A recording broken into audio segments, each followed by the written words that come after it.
Brasil? Olha, eu tenho tido essa experiência desde que eu nasci, né? Ser negro no Brasil. Preconceito muito acentuado, ainda considerados suspeitos em quaisquer lugares que nós estejamos.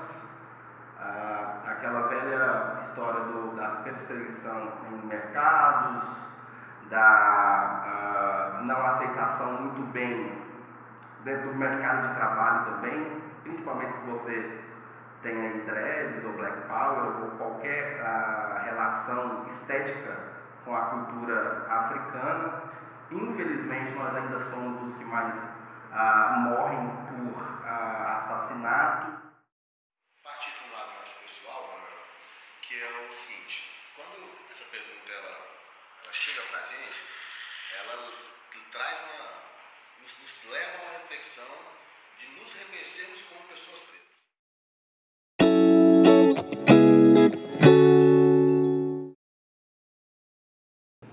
Olá, boa tarde a todas e todos. Eu sou a professora Juliana Esquinca, do Instituto Federal de Goiás, campus Uruguaçu, idealizadora e co-coordenadora do IF Talks, The Podcast. Hoje estamos aqui com uma equipe maravilhosa, né, de convidados. Nós temos apenas convidados hoje, já vamos apresentá-los, mas antes disso eu gostaria de me autodescrever para que as pessoas que estão nos escutando, né, possam visualizar quem está, né, falando.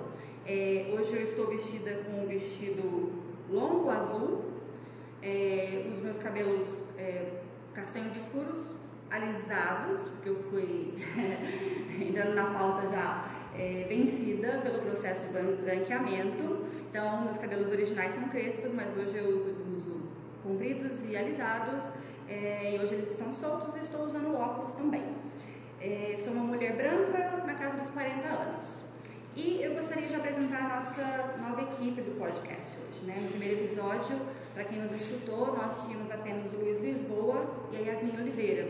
Então, hoje fazem parte da nossa equipe os seguintes alunos: o João Vitor Rezende, a Camila Portes, a Laura Simões, a Maria Eduarda Rodrigues, o Everton Lopes e o Manuel Regis, que é para quem eu passo a bola agora.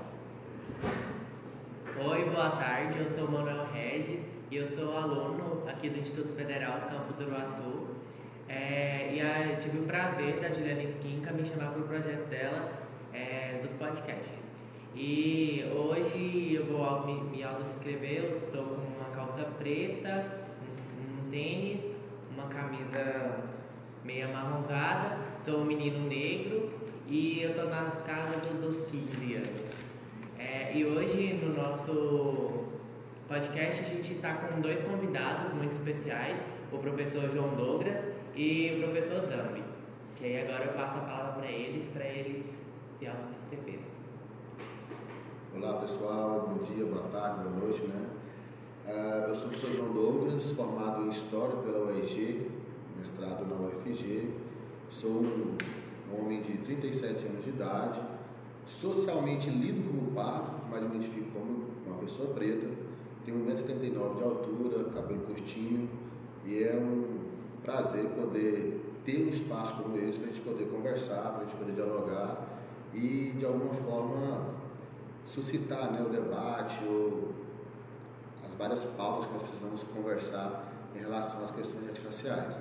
Então, desde já agradeço o convite, né, e vou passar agora a palavra para o meu colega aqui de luta, Zambi.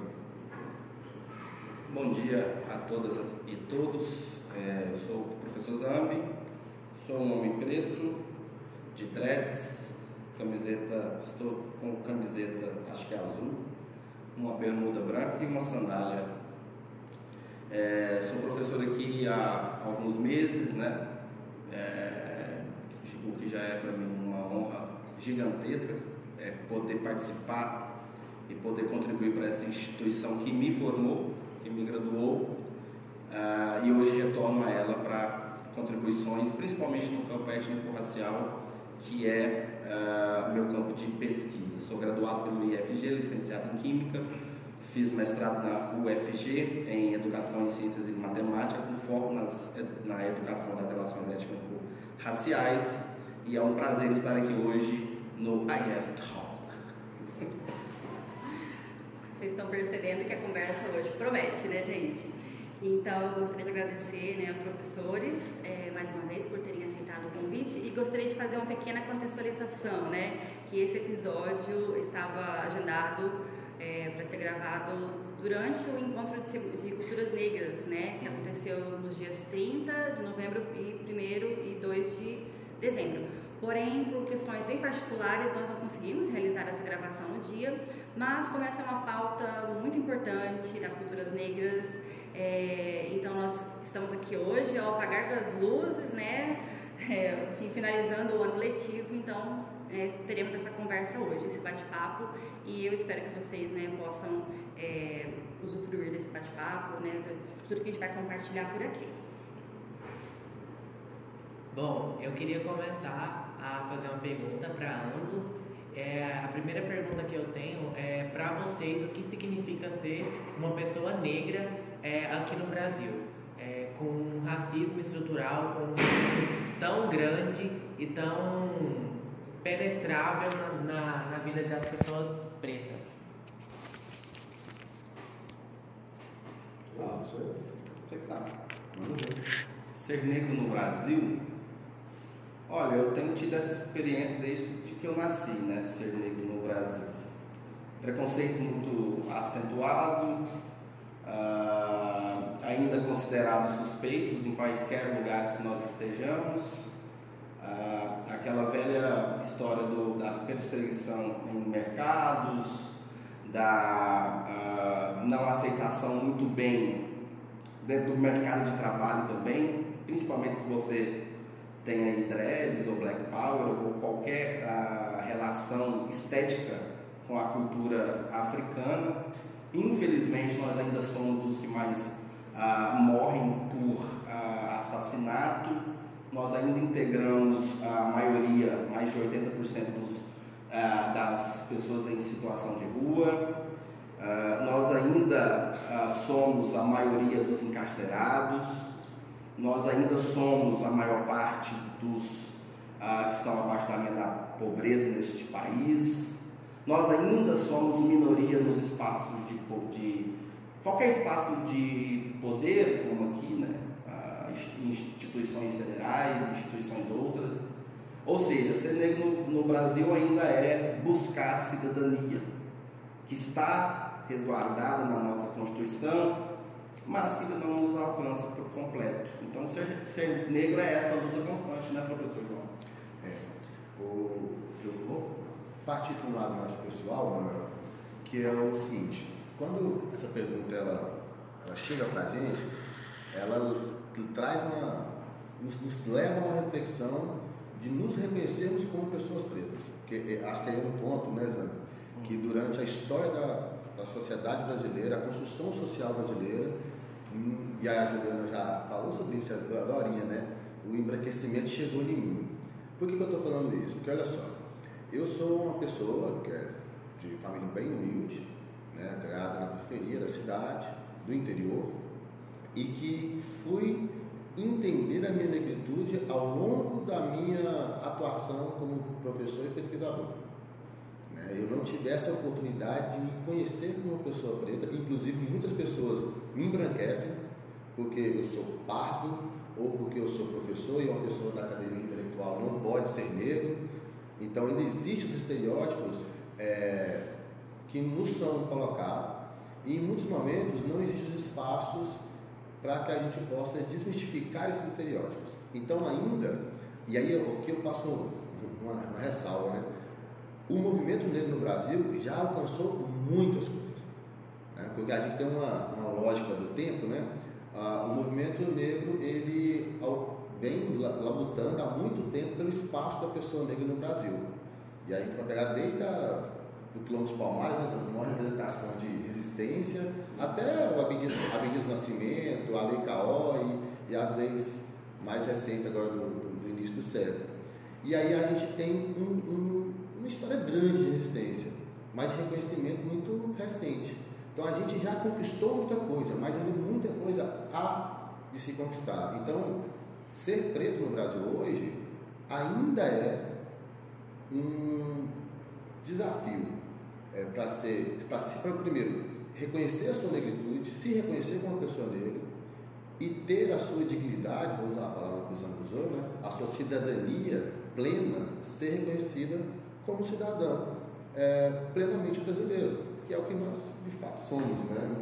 Não precisa nos diferenciar, né? Mas existe estruturalmente um processo de exclusão que nos gerou durante muito tempo o nosso não reconhecimento como uma pessoa negra. Então eu falo que eu sou uma pessoa que me construí como pessoa de cor ao longo já da minha fase adulta, por falta de ter um espaço, por exemplo, como esse, para poder me entender como sujeito histórico, como pessoa pertencente a um tempo e espaço, né? Com essa citação, eu até me recordo de uma música de um cantor chamado Baco Exu dos Blues, que ele cita essa construção de você se identificar como negro, e o nome da música é Autoestima, e ele cita esse auto-reconhecimento como uma pessoa preta depois de muitos anos. Outra pergunta que eu queria fazer para vocês é como, para vocês que estão estudando essas relações étnicas e raciais no Brasil, quais são os principais métodos que vocês utilizam nessas pesquisas?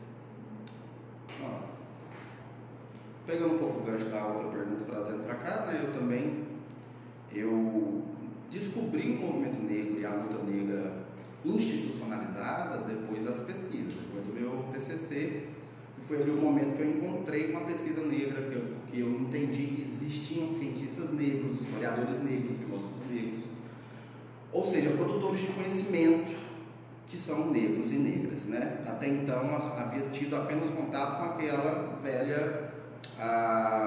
com aquele velho currículo eurocêntrico, onde só existem brancos produzindo conhecimento. Eu não tive, talvez assim, falando privilégio, talvez de ter me entendido negro tão tarde, porque eu fui o preto da família desde muito cedo. Eu tive raiva de ser preto desde criança, raiva mesmo, de não querer assumir o cabelo, de andar com o cabelo raspado. Então isso tudo influiu numa negativa do movimento negro na minha vida. Então eu deixei de entrar para o UNB, porque disseram que eu ia ter que integrar o movimento negro de lá. Eu falei, não, eu não quero, então eu não vou. Então eu deixei de fazer a UNB por isso. Então, eu fui me entender negro muito cedo, e a pesquisa, ela veio para me reconciliar com o movimento negro. Quando eu soube da luta e da profundidade, da importância, e de que eu seria julgado, quer queira, quer não, como negro, eu então resolvi estudar, me aprofundar.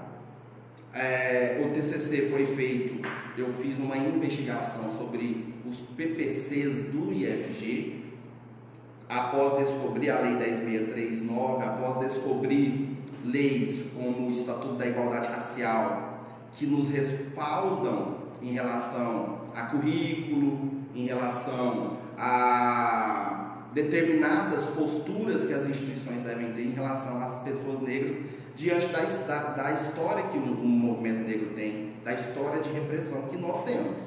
Quando ele falou Abdias Nascimento, né, o Douglas falou, a gente lembra do teatro negro experimental negro, que é o TEM, lá de meados do século passado, que vem reivindicando essa questão curricular desde então. Em 1950, nós já temos ali referenciais que apontam para essa inclusão da Lei 10.639 no currículo da educação básica e em toda a educação.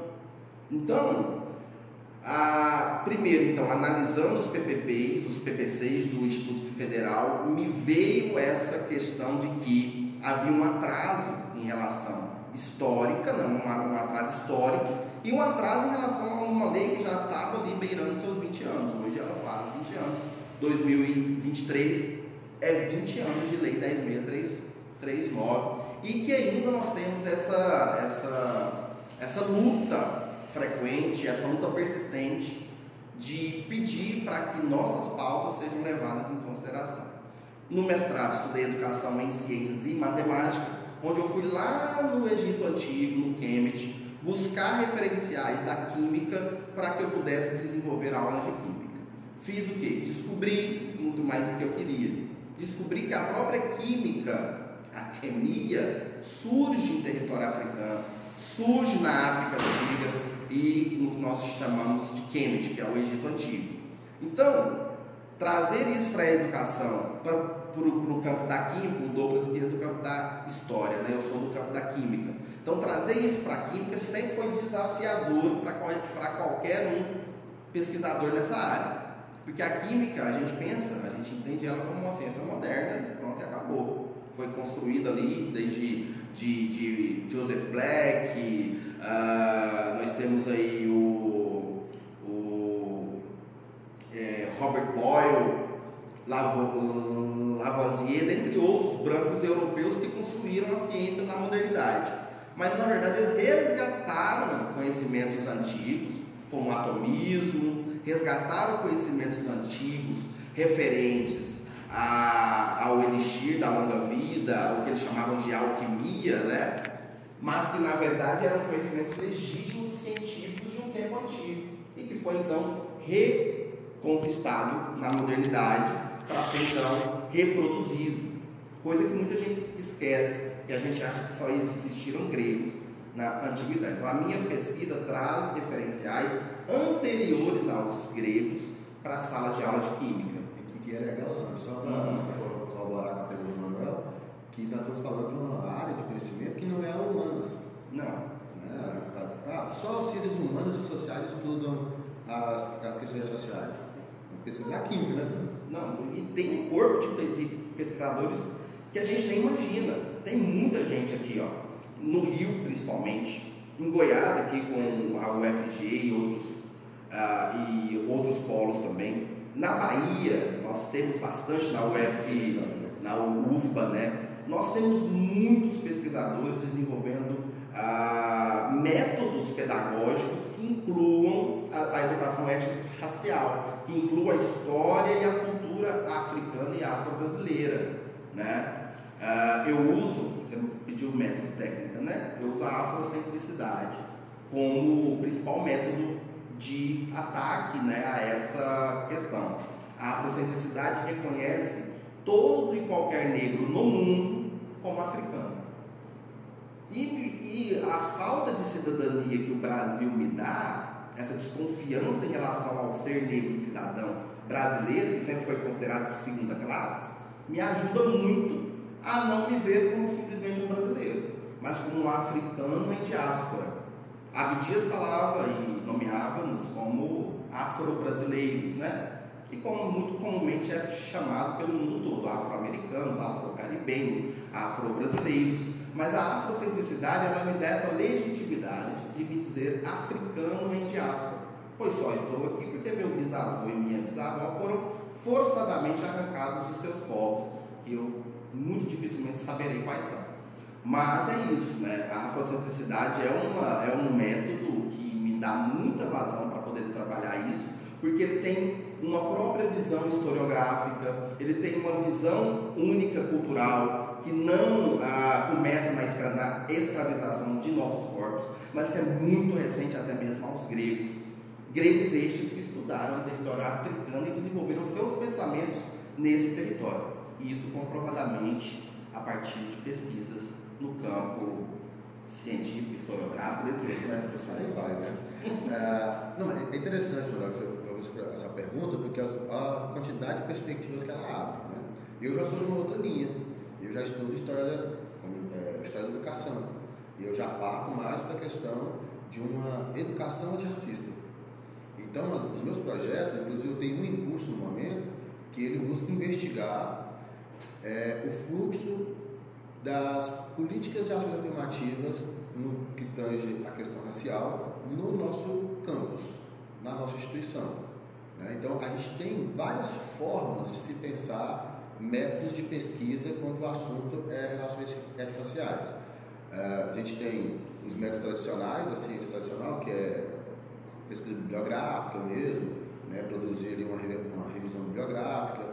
A pesquisa de campo, ela é fundamental e ela nos mostra assim, dados fantásticos, porque eu gosto muito de usar a expressão, né, freiriana, a gente vai para o chão da escola e ali você consegue perceber como as políticas públicas impactam e onde elas ainda precisam chegar. Então, as pesquisas de campo, elas são muito importantes dentro dessa perspectiva de criar uma educação antirracista, de fazer com que as políticas públicas de ações afirmativas realmente sejam eficientes, eficazes, né? Então, é possível, né, a gente fazer ter uma possibilidade muito grande, um leque muito grande de possibilidades para poder fazer pesquisa nesse campo. Professor Douglas, assim, é engraçado, porque as pessoas pensam que todo negro caminha pelos mesmos caminhos. Existem afroperspectivas, afrocentricidade é só mais uma delas, né? Existem perspectivas outras, perspectivas historiográficas, perspectivas dentro da ciência, tem o feminismo negro, tem o quilombismo. Eu ia citar as escrevivências. As escrevivências são fantásticas. As escrevivências, os relatos de experiência que você lê e às vezes ouve, né, quando a gente está em congressos, em simpósios, das escrevivências, nos mostram o mundo, nos abre acho que não é janela, não, sei lá, né, abre uma porteira inteira, sabe, assim, um portão inteiro de possibilidades, porque você passa a perceber, por meio da vivência de cada indivíduo e das particularidades das vivências, e as pessoas que escrevem sobre como elas percebem esse mundo e como esse mundo atinge a elas. As escrevivências são, assim, recomendo os ouvintes que até busquem sobre as escrevivências aí, tem muito artigo, né, na internet, está cheio de coisa boa que dá para a gente ver e perceber como que não só o conhecimento científico pautado em um método científico, mas como também esse conhecimento que brota, ele é orgânico, ele brota ali das experiências das comunidades, das comunidades quilombolas, das comunidades tradicionais, crioulos, né, da oralidade crioso, como eles passam o conhecimento à frente, né? Que é uma tradição. A academia é muito fechada no escreveu, no registrou, no patenteou. Nós não. Na oralidade a gente consegue passar conhecimento para frente e os quilombolas são o melhor exemplo disso, que estão há 300 anos assim, isolados praticamente, construindo, desenvolvendo conhecimento orgânico. E hoje de geração para geração. Exato. A academia chama hoje de agrofloresta, de orgânicos, de agroecologia, o que quilombolas vem fazendo, né, o que eles trouxeram de lá, da África, da mãe África, há pelo menos 300, 400 anos. Então a gente tem muitos métodos, muitos vieses possíveis. Né? Fantástico, professores, excelentes colocações. E assim, só puxando a sardinha um pouquinho para o meu lado, para dar uma dica para quem quiser começar, né, a explorar, não necessariamente ficando preso, né, no livro, no gênero literário, mas quem quiser começar a procurar um pouco sobre escrevivência, a gente, né, deixa a sugestão de procurar a Conceição Evaristo, que é um grande nome, na verdade, né, o termo foi cunhado por ela. O nome. Sim, o nome, justamente. Então, quem quiser, tem Olhos d'Água, né, que é um livro de contos fantástico, visceral. Eu tô falando aqui para variar, eu tô me arrepiando toda, porque realmente, bem pesado. Não tem como passar por ele sem sentir tudo. Então fica a dica, embora existam outras obras por aí à disposição. Sim, se a gente puder, se eu puder recomendar, recomendo a Cheikh Anta Diop, que vai falar sobre a origem africana da civilização, onde surgem as civilizações tais como conhecemos, em África. Indico George James, que ele vai falar da apropriação cultural, George James, né? Vai falar dessa apropriação feita pelos gregos dos conhecimentos africanos, egípcios. Recomendo, dentro dessa lógica também da história, o Ivan Van Sertima, que é um pesquisador da Guiana Francesa, que também contribuiu bastante, né, para esse campo historiográfico. Dentro das ciências, agora trazendo um pouco para cá, para o Goiás, vocês podem, qualquer material produzido por Ana Maria Canavarro Benite, que é uma professora da UFG que trabalha nesse campo da química, desenvolvendo questões étnico-raciais. Qualquer trabalho que tenha vínculo com ela contribuirá bastante para entender onde a ciência se encaixa nesse campo. Lélia Gonzalez, Abdias Nascimento, Guerreiro Ramos, vamos lá.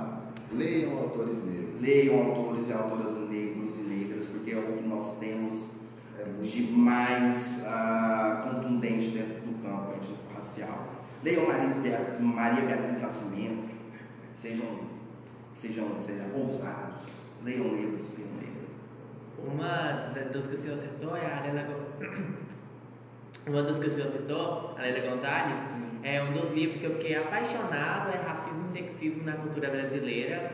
Eu fiz até um seminário com o professor Gustavo de Sociologia e esse livro é maravilhoso, onde a Lélia ela traz aquela questão da mãe preta, da doméstica preta, com a questão da escravizada, aquela que é trazida para dentro da casa do seu senhor, né? Sim. Pela sua confiança. Faz parte da família, né? Isso. É como se fosse da família.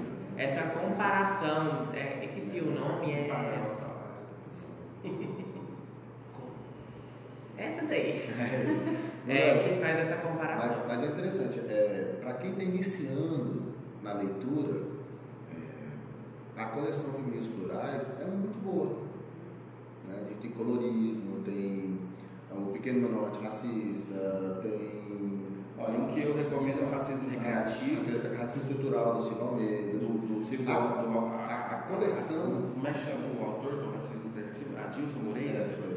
Então, assim, recomendo esse do Racismo Estrutural. Silvio Almeida. Ou até da Chibusky, que ela fala sobre o colorismo, né? É muito bom também. É uma coleção que trouxe algumas temáticas que existiam mais fora do país do que aqui, mas que intelectuais negros aí dessa primeira geração, né, que veio após 1271, após a lei de cotas, juntaram-se em intelectuais negros e então organizaram essas temáticas. E observe o quanto isso tem impactado no Brasil. Tem impactado nas mídias, você vai ver muito mais negros hoje do que antes, tem impactado na política, tem impactado na sociedade como um todo, e só dessas temáticas terem vindo para cá. Pensa, essas temáticas elas forçam um debate sobre o tema. Elas E aí, tensionam, quando elas forçam esse debate sobre o tema, a cobrança ela passa a ser fundamentada e começa a ter um alcance maior também de impacto. Né? Vamos cobrar a partir de qual perspectiva, né? Baseado em quê? Aí você tem um referencial também que contribui, que auxilia. Essa coleção, lógico que aí você tem autores como Nanda, né? E outros autores fantásticos, mas é uma coleção que para quem está iniciando na leitura vale a pena procurar. São livros baratos, livros de conteúdo, introdução, livros de conteúdo muito bons para quem vai iniciar na leitura aí. Vocês que são jovens aí, Manuel Regis, que querem entender melhor, comece por ali, depois você procura aí que a gente tem mais referenciais bem legais para vocês. Tá bom. Vocês, como um dos organizadores dessa... Encontro de Culturas Negras. Isso, eu queria saber o que vocês... Faz a pergunta depois, eu concordo. Isso. Vocês, como idealizadores também do evento de Culturas Negras, eu queria saber um pouquinho o que vocês acharam sobre o evento, dentre as coisas mais sobre o evento de Culturas Negras. Foi a primeira vez que eu pude participar, né? Eu já tinha participado online, que foi na época pandêmica, né? E agora eu pude não só participar, como também estar na comissão organizadora, que foi totalmente diferente na perspectiva de quem está fazendo, que está vendo como que faz. Muito complexo, muitos detalhes, uma equipe gigantesca que eu achei que eu entendi que foi necessário esse tanto de gente, de mentes pensando numa mesma coisa, mas foi um evento que, para a região, nós estamos no centro-norte goiano, eu acredito que não tenha outro evento tão importante quanto este aqui, porque nós estamos em região quilombola, a gente está numa região de assentados, nós estamos numa região onde a agropecuária é muito presente, a mineração é muito presente. Então, trazer temas que falam sobre a importância de se preservar a cultura quilombola, a cultura indígena e outras culturas que sobrevivem da floresta, que sobrevivem do campo, que necessitam de rios e tudo mais, né? Dessa natureza abundante que o nosso território traz. Então, falar sobre temáticas é tensionar muito, é tensionar um território que não tem isso como algo comum. Então, o encontro, ele reúne culturas. Cara, teve rap quilombola aqui. Então, pensa no que é o rap quilombola. O rap quilombola, simultaneamente uma roda de capoeira, simultaneamente um debate acadêmico e simultaneamente eram muitos espaços preenchidos. Sim, porque a comunidade negra, ela não é só uma, ela não faz só uma coisa. A comunidade negra está na academia, a comunidade negra está pensando, a comunidade negra está plantando, a comunidade negra está preservando, a comunidade negra está fazendo música.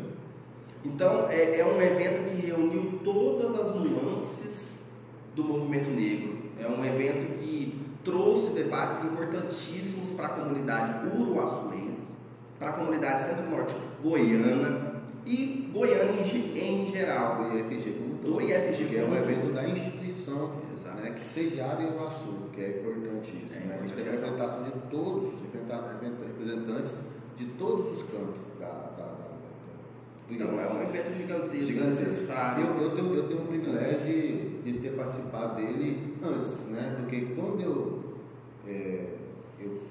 participei a primeira vez do Encontro de Culturas, foi quando eu era substituto aqui no IFG Campus Uruaçu, há 2014, 15, já tem 2 anos. E aí depois eu fiquei 6 anos no IF de séries e vim para cá no passado como efetivo numa substituição. E eu já sabia o que esperava porque eu já tinha participado como professor, substituto e como comunidade externa, né? Então é um evento que a coisa mais importante ou a mais brilhante do evento, ele ocupa o espaço. Por que isso eu acho interessante? Porque um show daquele de encerramento na Avenida Tocantins é muito simbólico. Sim. Mostrar a cultura, mostrar as várias manifestações, 2 ritmos diferentes, 2 perspectivas diferentes, mostrar que existe uma diversidade aí. Eu vou, como representante do NEABI, né, Núcleo de Estudos Afro-Brasileiros Indígenas, a gente às vezes acostumou com a minimizar a cultura negra ou nativa, como ou índio ou negro, né? E a gente é muito complexo, a gente é muito diverso, muito brilhante. Nós inventamos essa coisa toda chamada humanidade. É um negócio muito louco. Então, assim, foi muito interessante, Manuel. E o evento, ele para mim, ele tem um impacto muito importante na comunidade externa de Iguaçu e na comunidade acadêmica do IFG. Por quê? Porque, primeiro que existe, desde 2003, né, a lei já citada aqui, a 10.139, uma lei depois reformada que inclui os indígenas, né, Não é isso. E você tem uma necessidade mesmo de criar esses espaços. É lei. Não interessa se você concorda ou não concorda. Nós vencemos essa barreira. É lei. Esse espaço é nosso. Então, quando você coloca uma feira ao lado de um show, que ao lado de uma roda de capoeira, um simpósio, nós tivemos mais de 60 trabalhos inscritos no seminário do NEABI, mais de 60 comunicações. Isso quer dizer que pelo menos 60 pesquisadores do IFG estão rodando pesquisa no momento, de todos os níveis, desde o ensino técnico integrado até o mestrado. Nós tivemos aqui alunos, estudantes, para montar suas pesquisas. Então, assim, ocupou o espaço. Isso é muito bom e foi o saldo, eu até brinquei com a André, nossa diretora, chefe, é saldo positivo, né? Mais uma coisa, eu sei que ainda é um desafio para a sociedade em si aceitar determinados temas. A população ainda, por conta de um racismo direto e estrutural, ainda olha para as manifestações culturais afrodescendentes como algo ainda não tão bem recebido. Eu senti que há um desafio, mas esse evento ele vem para contribuição total nisso. E gosto muito de usar a ideia de que precisamos desconstruir algumas coisas que já estão enraizadas. Eu uso a palavra descolonização, nós ainda estamos colonizados mentalmente, e isso vem sendo desconstruído. Só mais uma coisa, a gente existe, a gente vai continuar fazendo, quer queira, quer não, né?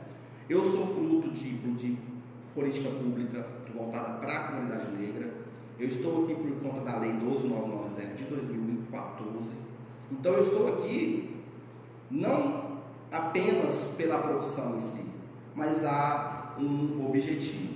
Se eu fui colocado aqui a partir de política pública, é porque eu tenho agora um compromisso com a sociedade, com a comunidade negra, de desenvolver projetos nesse campo temático. Então, por isso que eu estou no NEABI, que é o Núcleo de Estudos Afro-Brasileiros e Indígenas, por isso que eu estou na CPPIR, que é a Comissão Permanente de Políticas de Promoção da Igualdade Racial, dentro da instituição, dentro do IFG, e continuarei contribuindo como eu posso, e como eu não posso também, para que essas políticas sejam implementadas, institucionalizadas, e que nós tenhamos, então, um IFG mais negro, mais diverso, culturalmente inclusivo e potencialmente aí uma porta de entrada para vários estudantes negros e negras e para a ascensão social, que é o nosso objetivo.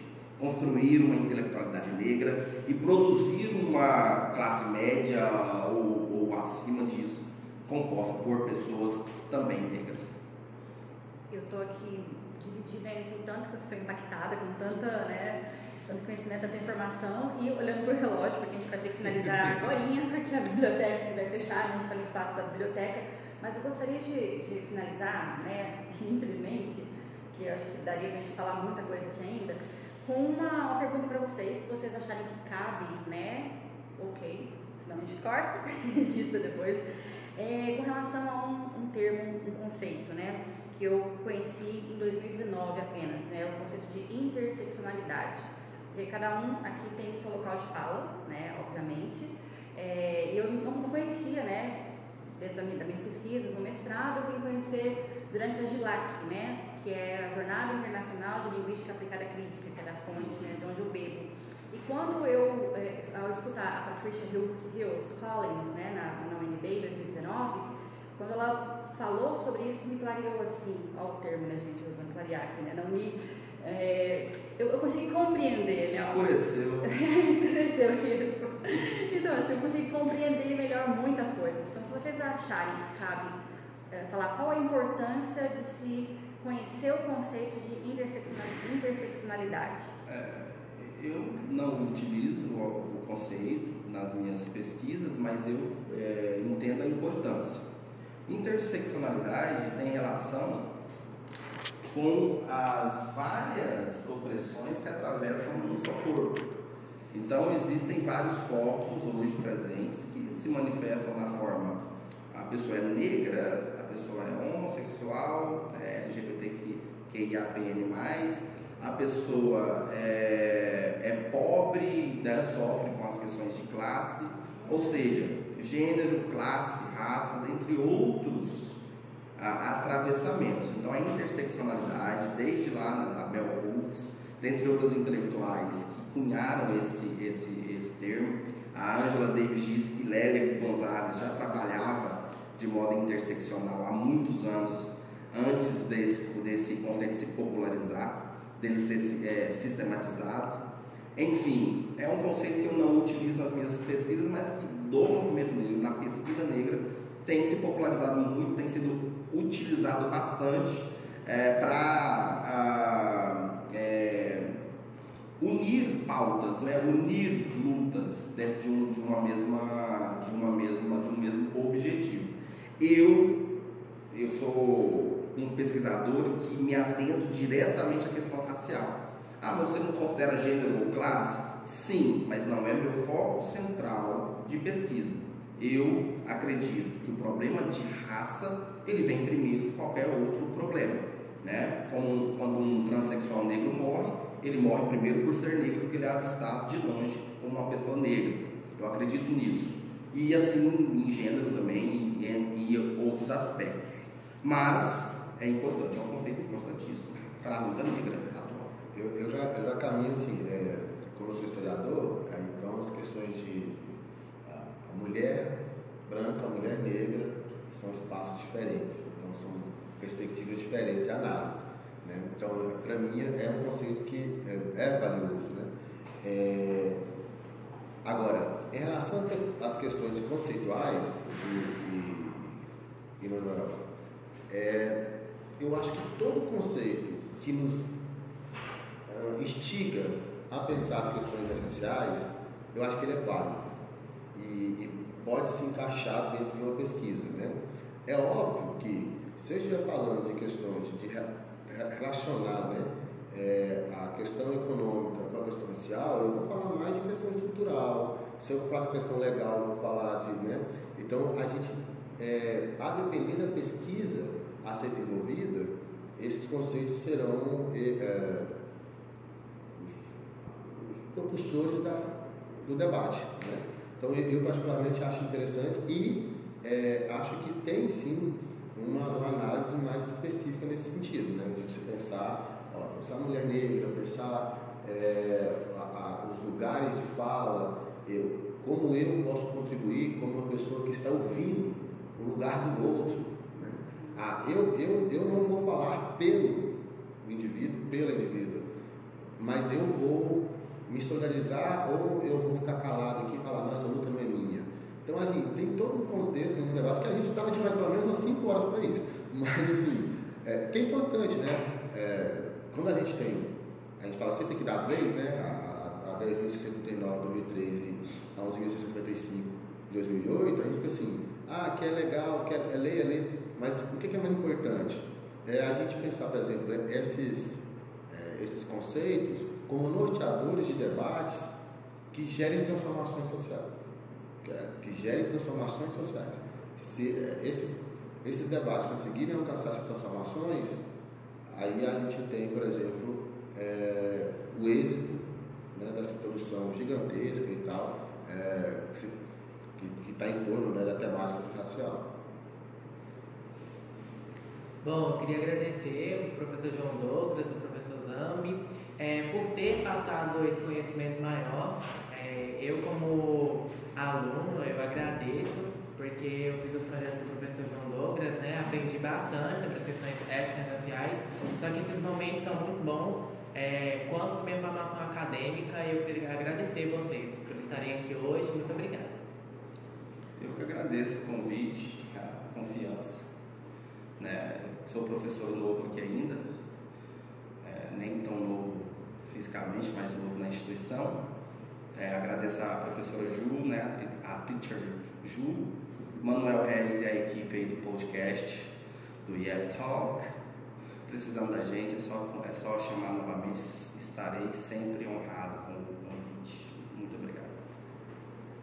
Muito obrigado, né, pelo convite.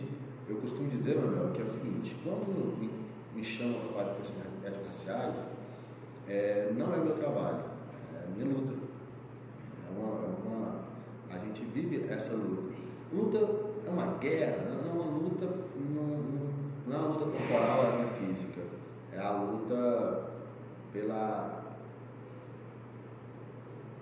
a melhor forma de você mostrar para a população brasileira, para as pessoas que nos cercam, o quanto nós vivemos um país ainda racista, ainda sexista, ainda homofóbico. Então a gente precisa pensar nossos lugares, né? Pensar como nós, enquanto seres humanos, sujeitos, podemos contribuir para que essas mazelas, uma hora, quem sabe, né, com muita esperança, diminuam a ponto quase zero, né? Então, quando me convidam, eu fico extremamente feliz por ter um espaço para poder falar de algo que nós precisamos falar, né? E vamos ser antirracistas, precisamos ser antirracistas. Obrigado, Ju, pelo convite, obrigado, Manuel, e toda a equipe, né, do podcast. Eu sei que tem uma galera que compõe essa equipe, e continue nessa luta com muita consciência, com muita leitura e muita disposição, porque a gente precisa de mais cabeças pensantes. Então, mais uma vez, professores, muitíssimo obrigada por estarem aqui hoje. Eu já mencionei no início, no apagar das luzes, né? Vocês tiraram esse tempo de vocês e para estar aqui enriquecendo, né, o nosso projeto, que o podcast é um projeto de ensino. Estamos ainda engatinhando, né, aprendendo a cada dia. Então, muito obrigada pela confiança, né? E com certeza haverá outras pautas e vocês serão convidados mais uma vez. Foi um prazer estar aqui para dialogar. Infelizmente, nosso tempo, né, foi curto hoje, mas eu acho que deu para a gente já ficar um pouquinho mais empolgado e motivado para seguir nessa luta. Então, como vocês disseram, né, Manuel, parabéns pelo seu primeiro momento aqui no podcast. Obrigada por ter aceitado também participar da equipe. É um prazer. E é isso, a gente se vê em 2024. Vocês vão nos escutar em 2024. Com certeza. Até mais. Até mais.